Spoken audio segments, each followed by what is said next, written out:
es cierto que todos los caminos conduzcan a Roma. Los lugares donde podemos ir son casi infinitos. ¿Ya decidiste dónde quieres ir hoy? Piénsatelo bien para no equivocarte. Toma en cuenta que el tablero de ajedrez ha cambiado. Hoy el rey se ha enterado que va desnudo. Y cuando el poderoso lo olvida, la verdad se encarga de desnudarlo. Hay que tener talento para pensar fuera de la caja, para combatir los prejuicios, los ajenos, pero sobre todo los propios. Cada quien posee una pieza única del rompecabezas. Por eso intentamos dialogar, para armarlo juntos. La palabra nos libera y la conversación nos empareja. Aquí no hay lugar común. Aquí no hay lugar común. Este sábado, con Marcelina Bautista, tengo que decir, una de las mujeres que más inspiración aportan a carreras como la mía. El periodismo sobre las personas que no tienen voz es quizá el mejor periodismo, y miren que Marcelina ha logrado durante muchos años darle voz a un sector grande, extenso en el país, trabajadoras del hogar, que en efecto les ha costado mucho hacer que sus derechos suenen. Marcelina, muchísimas gracias. Muchas gracias, me emociona la presentación. Pues me conmueve mucho tenerte aquí. Muchas gracias. Nos une causa y amistad, y en esta ocasión voy a abusar para, en este primer bloque, Marcelina, que nos cuentes cómo te convertiste en la líder de las trabajadoras del hogar, pero eso quiere decir que empezó hace muchos años. Dicen que en Oaxaca y chiquitita. ¿De dónde eres? De Oaxaca, mi pueblo se llama Tierra Colorada, Apasco, Nochixtlán, Oaxaca. ¿Fuiste a la escuela tú allá? Sí, yo estudié en mi pueblo y salí de... ¿Primaria y secundaria? La primaria, porque solamente había primaria. ¿Tú naciste hablando español? No. No. ¿Qué hablabas? Hablo mixteco. ¿Hablabas mixteco? ¿Y hasta qué edad empezaste a hablar castellano? A los 14 años más o menos. O sea, después de dejar. Sí, sí, después de dejar Nochixtlán. Vine a la Ciudad de México justo a los 14 años. ¿Quién te trajo? Mi papá me trajo porque aquí vivían unas tías y bueno, como quería estudiar, y mi papá me dijo, pues hay que ayudar, te vas a México para ayudarnos un poco. Entonces llegué como con ese motivo a México, a la Ciudad de México. Sí, hacía falta dinero en casa, sí, y había que mandar. Y al mismo tiempo pensaste en hacer la secundaria Sí, acá. lo que pensé es terminar mis estudios y hacer una carrera. Yo recuerdo que dije, cuando tenga una carrera regreso y trabajo aquí en mi pueblo, pero bueno, nadie es profeta en su... ¿Acabaste la secundaria? Sí, terminé la secundaria con muchísimo trabajo, porque yo cuidaba niños y entonces... ¿A casa de quién llegaste? Cuéntanos un poco, ¿en qué barrio, en qué Llegué zona? en la zona... Digo, a los 14 años eras una niñita, pues. Sí, llegué a los 14 años, la verdad no sabía mucho hablar español, bueno, sin conocer la ciudad, una ciudad grandísima, comparando con un pueblito que tiene como 300 habitantes. Y yo pensaba, está muy grande mi pueblo, tiene como 3,000 habitantes. Y cuando le pregunté a mi papá, me dijo, no, sí son 300. Y entonces, o sea, sí, me falló la matemática. Y entonces vine a la Ciudad de México. ¿En qué colonia llegaste? En Naucalpan, Okay. en el Toreo. Fue el primer trabajo que tuve. ¿En qué momento te das cuenta que quieres defender los derechos de las trabajadoras? O sea, ¿cuándo es el primer instante, segundo, que dices, yo quisiera cambiar esto o abanderar esta causa?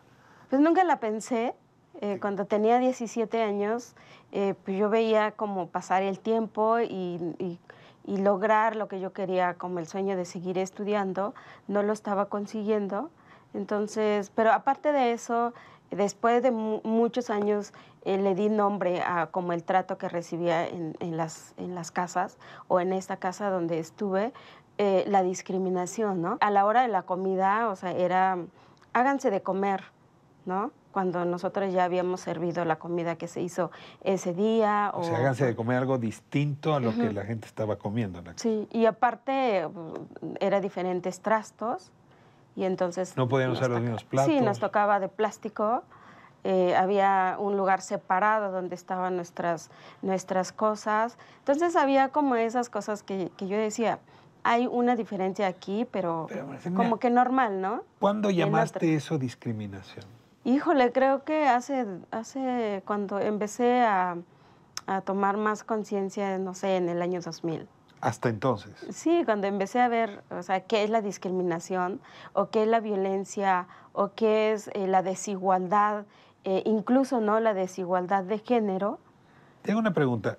¿Hay un pasaje religioso en tu vida? Sí. O sea, de estar trabajando en el hogar, a la lucha por los trabajadores del hogar, en medio te acercaste a una iglesia y eso te dio comunidad y te dio Sí, esas creo que herramientas. es Cuéntame ese episodio. Bueno, esa es creo que esa es la más base que traigo y pues yo no lo olvido porque siento que es lo que sentó un precedente para que una lucha fuera como muy persistente y hasta hoy. Un día fuiste a misa, un día fuiste a una plática.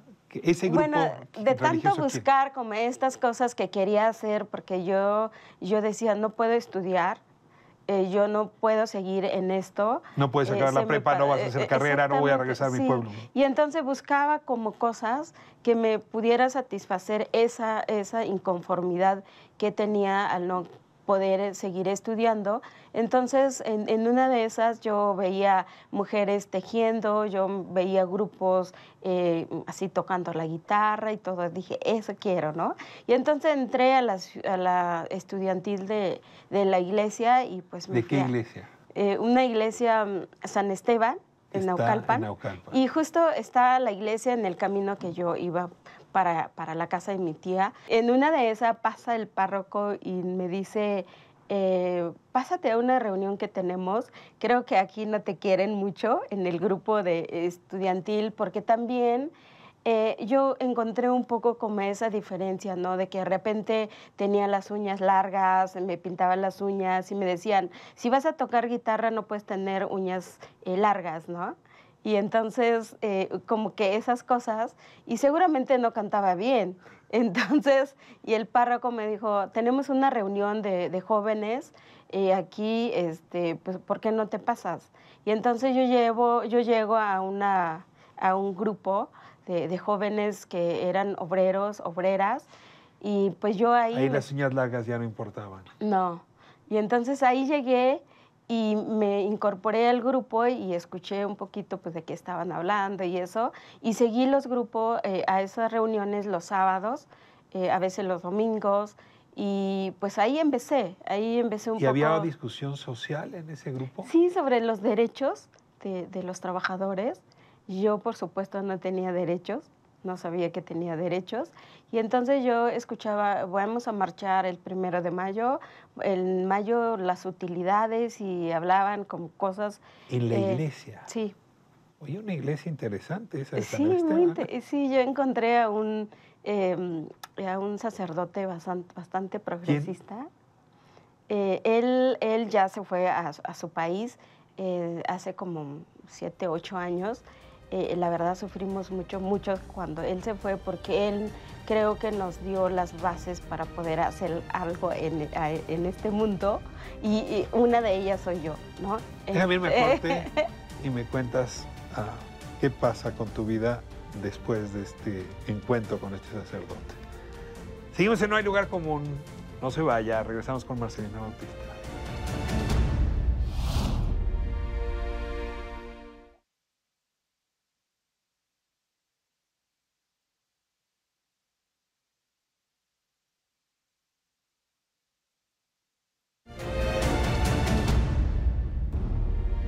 Aquí no hay lugar común, estamos con Marcelina Bautista. Usted la ha visto, ahora que se entregaron los Óscares, ahí estaba junto a Alfonso Cuarón, se volvió su persona favorita en estas épocas de triunfo con Roma, pero ahorita hablaremos del encuentro con Cuarón. Estaba en un momento clave de tu vida. El padre Iván, un francés bastante metido en los temas sociales, te enseña a hablar en el lenguaje de los derechos, y de ahí te conecta con Mary Goldsmith, que es quizá en México una de las que mejor ha estudiado y trabajado el tema de las trabajadoras del hogar. Sí, con el padre Iván, cuando yo le dije, ¿por qué yo no puedo hablar de los derechos de los míos? Y dijo, ahí no te puedo explicar mucho, pero sí sí te puedo mandar a algún lugar donde puedas aprender más. Entonces, la conexión fue con Mary Goldsmith.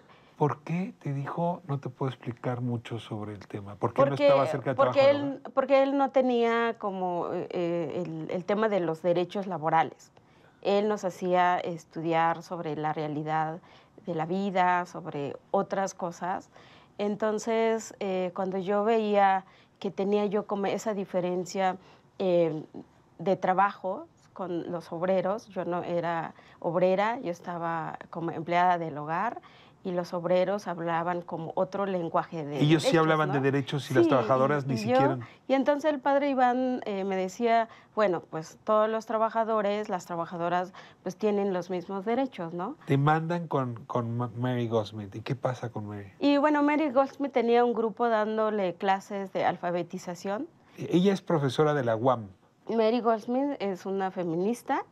Y cuando llega a México hace su tesis o todo lo que hace sobre trabajadoras del hogar, y después empieza como a orientar a las trabajadoras sobre todo trabajo de género, feminismo y cosas así. Te forma intelectualmente. Exactamente. Mary te da las herramientas intelectuales. Sí, ya con Mary aprendemos una parte, y yo empecé a estudiar Derecho, no en la universidad, pero sí tomé un diplomado de 3 años sobre derechos laborales, feminismo y toda esta cuestión. Y entonces encuentro el capítulo 13. Marce, te detengo un segundo. ¿Y la vida personal ahí? Porque Pues tú la vida... estás preocupada por aprender, por estudiar, por luchar, pero pues mientras tanto las muchachas de tu edad están haciendo otras cosas. Sí, sí. ¿La haces a un lado?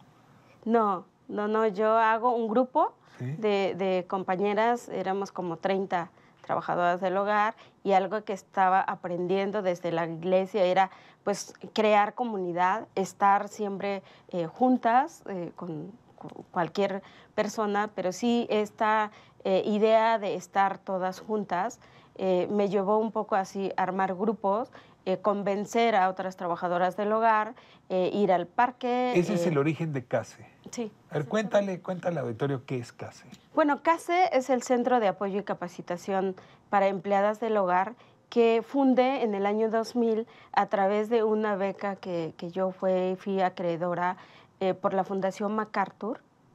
Después de 15 años... CASE es quizá la organización, si no me equivoco, más importante en este país de trabajo del hogar, la organización referente, ¿no? No hay otra que tenga tanta visibilidad. No, este grupo, lo que empezamos a hacer era pues formar un grupo de trabajadoras del hogar que empezáramos a tomar conciencia de toda la realidad de las trabajadoras del hogar. Las nuestras eran súper parecidas, ¿no? ¿Qué es más difícil? ¿Que una trabajadora cambie la conciencia que tiene sobre sí misma o que un empleador, un patrón cambie su actitud hacia la trabajadora? Pues tiene que ver como las dos partes.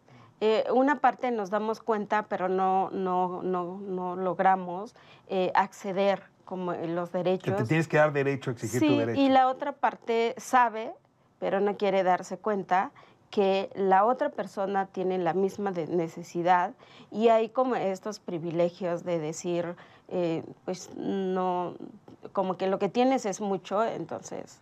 Ustedes empiezan a promover cambios en la legislación, a que se discuta el tema. Yo sí me acuerdo que en los años 2000 nadie quería hablar del tema, ¿no? O sea, todavía es esa época que bien describe Octavio Paz en Máscaras Mexicanas, ¿no? Donde se ningunea a la trabajadora del hogar, ¿no? Se le vuelve nadie. ¿Cuánto hemos cambiado, no? Pero tú tomas una bandera que se vuelve principal y te agarras del convenio 189 de la OIT para decir, aquí está mi causa, no solo es mexicana, ¿no? En el mundo se está transformando el trabajo del hogar, y empiezas a presionar para que México firme y luego ratifique el 189 de la OIT. Entonces, trabajo del hogar y el 189 se vuelven sinónimos. ¿Cómo hiciste ese matrimonio entre esos dos? Bueno, yo, aparte, antes del convenio 189, tenemos una organización regional de trabajadoras del hogar. Que no quiere ser en América Latina. Sí, en América Latina. Entonces, bueno, después también de muchos años que fui escalando un poco como un proceso para llegar a ser secretaria general de la Confederación Latinoamericana de trabajadoras del hogar. O sea, de la niña de 14 años que llegó a Naucalpan a la líder en América Latina de trabajo del hogar. Sí, sí es un trayecto largo, ¿no? Sí, un poquito. ¿Cómo lo miras? Híjole, como que con... Porque con sigue siendo mucho- jovencísima. O sea, Sí, es como muchos sacrificios también, sí. pero creo que hay que alcanzar lo que uno quiere perseguir y pues lograr lo que ¿Te diste uno cuenta quiere. que si crecías en lo internacional funcionaba mejor tu presión para cambiar las cosas en México? Fue una cosa muy rara porque de repente una empleadora me dijo, Marce no conoce su país, pero sí conoce otros países. Precisamente fue porque yo de México, que recién estábamos empezando un grupo, y brincamos a América Latina a formar parte de esta organización Oye, pero qué ingrata, latinoamericana. ¿no conoces tu país? Yo creo que lo Exactamente. conoces mucho mejor. Entonces yo hice como las cosas al revés. O sea, primero conocí todos los países de América Latina, con la CTRAO, que es nuestra organización latinoamericana. ¿Te diste cuenta que estaban más avanzados otros países? O Sí, sea, que había México muchos traía países. mucho retraso. Híjole, ¿no? México era de los últimos países. No teníamos organización, no había leyes, no había grupos, no había nada en México cuando yo participé en 1988. Es el sector que ha padecido con mayor énfasis y violencia, yo diría, el silencio social. Con Sí, esta de cosa de todo. somos como de la familia, pero te trato como se me da la gana, hemos logrado como mantener un capelo que costó mucho trabajo para ustedes romperlo, que se hablara públicamente, que se debatiera. Déjame, doy un salto, pero necesito hacerlo por los tiempos. Y entonces a Alfonso Cuarón se le ocurre hacer una película en blanco y negro en los años 70, donde uno de los temas principales es la violencia contra las trabajadoras del hogar, la violencia sutil, la injusticia y también la violencia machista. Ahorita hablaremos de esto. Es como si le hubiera arrojado un reflector inmenso al tema. Quiero que me digas cómo has vivido ese reflector, a la causa y a ti. ¿Qué les ha hecho Roma? Bueno, cuando yo vi Roma, porque me invitaron a verlo muchísimo antes de que se estrenara en México, o antes de que se presentara en Italia, y entonces lo primero que dije era... Hay que aclarar que el primer festival donde se presentó fue en Florencia, ¿no? En Florencia. Entonces, cuando yo veo la película, le digo a Sofía, mi compañera, ¿te imaginas que tengamos esa película? Sin saber que en un momento Alfonso ¿Te imaginas Cuarón, que nos ayude a la causa? Exactamente, que tuviéramos esa película y hablar de esto, De ese momento y ese deseo, al día que te habló Alfonso Cuarón. Híjole, que no te me dijo, a ver, preguntes más. ¿cómo te llamó Alfonso Cuarón? Por favor, cuéntanosla despacito. Un día suena el teléfono y es Alfonso Cuarón. Sí, un día estábamos como todos los días en la locura, reuniones por todos lados, y entonces llego y tengo 3 llamadas perdidas. ¿En tu celular? Sí, en mi celular. Okay. Y bueno, el celular... Número desconocido. Sí, desconocido y todo. Y de repente estamos todas sentadas, llegamos de una reunión y estábamos como 6 compañeras y suena el teléfono y le digo a Sofía, contesta el teléfono porque estaba en una llamada, y Sofía así como que... ¡Ay! Te están llamando, Alfonso Cuarón. Y o sea, era una emoción. No lo conocías, no, nunca habías tenido noticias no, de él. nunca, ni siquiera, o sea, veía, ver, lo ¿qué hace veía en uno en los ese momento?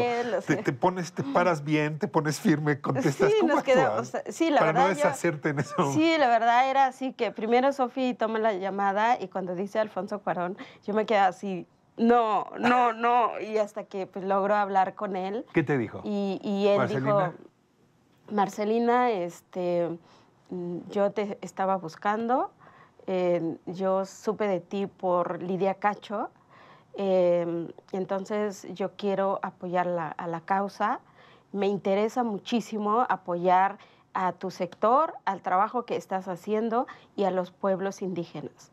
Eso es lo que quiero con Roma y por eso te estoy hablando y vamos a trabajar en lo que tú deseas que pueda servir Roma. Entonces le dije, sí, queremos Roma para empezar a sensibilizar y visibilizar más la situación de las trabajadoras del hogar. Y dijo, tienes Roma para que tú lo utilices, que te sirva, yo te dejo la película, es más, voy a hacer la presentación en México y voy a presentar a los actores y quiero que tú presentes la película. Se abren Los Pinos, se presenta Roma en Los Pinos, casi recién abierto ese parque ahora popular, y tú presentas la película. Semanas después, en efecto, viene Cuarón, presenta la película y ahí estás tú. Y luego se van a Los Ángeles, los Óscares, y ahí estás tú. Ha cumplido Alfonso. Sí, yo creo que Roma ha hecho mucho por nosotras en tan poquito tiempo y visibilizar el trabajo a través también de nosotras en los Óscares y estar ahí y pensar a qué horas va a decir de trabajadoras del hogar, a qué horas va a hablar, y cuando habla de las trabajadoras del hogar es como así de, a lo mejor podía decir como más cosas, pero lo relevante de aquí es que menciona a 70 millones de trabajadoras del hogar que no tienen derechos laborales y es suficiente. En todo el subcontinente. Exactamente. En México, decías, traemos mucho retraso, no hemos ratificado el 189 a pesar de tu lucha larga. Y sin embargo, mañana en la mañana, se anuncia una campaña para un programa piloto del IMSS. Hoy las trabajadoras no tienen derecho en el IMSS a tener jubilación y la verdad es que ni siquiera a la salud. Esto va a cambiar las cosas. Sí, Cuéntanos de qué va mañana y con esto cerramos. Bueno, mañana lanzamos el programa piloto para la incorporación de las trabajadoras del hogar al seguro social No obligatorio. puedo creerlo, se me pone chinita la piel. Es una historia muy larga, más. Sí, creo que este es el mejor avance que ha dado el Estado a favor de las trabajadoras del hogar, pero esto también tiene un largo, ¿cómo lo puedo describir? Cuando la Corte sale en el primer momento, dice que las trabajadoras del hogar o le dice a los empleadores que las trabajadoras del hogar no tenemos derecho, así que no están obligados a darnos seguridad social. Y entonces salimos todos los grupos, el Hogar Justo Hogar, nosotros, el Instituto de Liderazgo, CASE, el sindicato, a decir a los de la Corte que precisamente no estamos en la ley por discriminación. Y a pesar de ser mencionadas en la Constitución, entonces se detiene eso, se vuelve a hacer un proyecto y efectivamente salen a decir que es inconstitucional y discriminatorio. La norma laboral que en el el país. Seguro Social, la Ley Federal del Trabajo no obligue a los empleadores a darnos seguridad social. ¿Dónde vamos mañana a empujar esta mañana campaña? ¿Dónde vamos a festejar esto? Mañana junto con el IMSS, CASE y el sindicato vamos a lanzar esta campaña donde invitamos a los empleadores, a las trabajadoras del hogar, que vengan con nosotras y que conozcan este programa y que empiecen a inscribirse las trabajadoras, los empleadores que han dicho yo quiero dar seguridad social a las trabajadoras, a mi trabajadora, entonces este es el momento. Que el gran desafío, que es impresionante cómo lo has logrado, es que esto no es contra los trabajadores, es con los trabajadores, no es contra los empleados, es con los empleados. Es decir, reconcilias, en efecto, mundos que estaban divorciados. Sí, yo creo que tenemos que vernos ahí todos. Los derechos que buscan mucho también nuestros empleadores, que finalmente son empleados en muchos espacios y esperan también tener un trabajo justo, digno, es lo mismo que buscamos. Entonces, ahora entenderá el auditorio por qué te respeto tanto y por qué inspiras tanto. No sabes cuánto te agradezco esta conversación. Muchísimas gracias. Marcelina, voy a hacerte preguntas muy rápidas. Ya. Lo primero que te venga a la cabeza para cerrar y seguirte conociendo. Palabra favorita. Dignidad. Palabra que más detestas. La injusticia. El sonido que más disfrutas. Híjole, la música. El sonido que odias. El silencio. Si no hubiese sido esta líder moral, social, del trabajo del hogar, ¿quién habría sido Marcelina Bautista? Tenía que haber sido esta líder porque no hubiera soportado estar en un espacio donde no hiciera nada, donde, no sé, donde muchas de las mujeres aceptamos algo por no conocer, por no saber hacer algo que... No había otra mejore. vocación, Marce. Creo que no. ¿Dónde te vas a ir de este mundo, como todos? Si te vas a encontrar a Dios o a alguien y te va a abrir la puerta y te va a decir bienvenida, ¿qué más quieres que te diga como conclusión de tu trayectoria aquí en esta existencia? Bueno, pues yo quiero que me digan muchas trabajadoras del hogar que también se pasen a este espacio. Marce, muchas gracias. Aquí estamos contigo muchos en este espacio. Muchas gracias. Contigo no puede haber lugar común. Nos vemos próximo sábado, 7 de la tarde, ADN 40.